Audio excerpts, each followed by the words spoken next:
Well, it's a WBL rivalry 33 years in the making, but for the last 8 meetings, well, they've all gone in favor of Shawnee.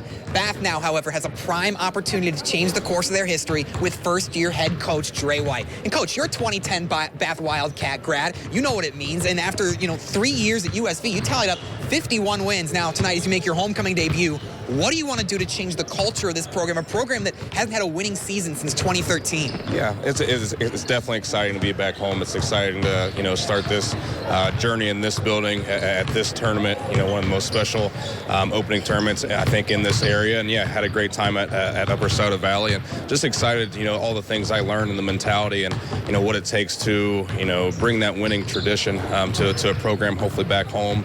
So we're excited for it.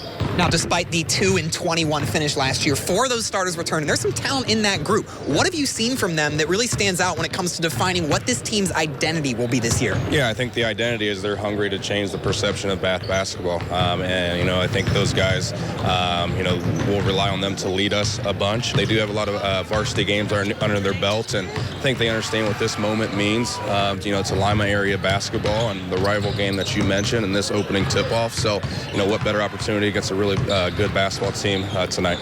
Well, Coach White, best of luck to you tonight. We'll shift our focus now to Shawnee's 12th-year man, Mark Triplin, coming off a Sweet 16 run last year, but you do lose 3 of those starters. Of course, on the other hand, you return Trevick Berkey and Beckett Berkey. Beckett, last time we saw him, put up 41 points. What about those 2 guys' games has progressed this season? Yeah, they're just basketball players, man. They love being in the gym, enjoy kind of finding their craft in the gym, and they're kids that they're already working on things you're telling them they need to improve upon. They're high IQ kids. They understand their weaknesses, and they work really, really hard to improve those things.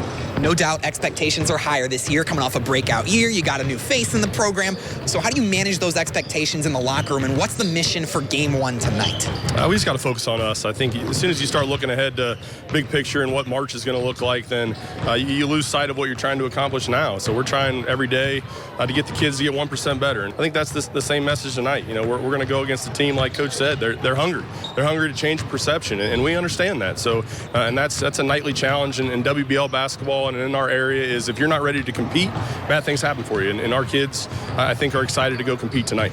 Well, Coach Triplett, thank you so much for your time. That is all the time we have, but for full coverage of Hoops Friday night, be sure to tune in tonight at 11 in Elida. Dylan Theisen, your News Now Sports.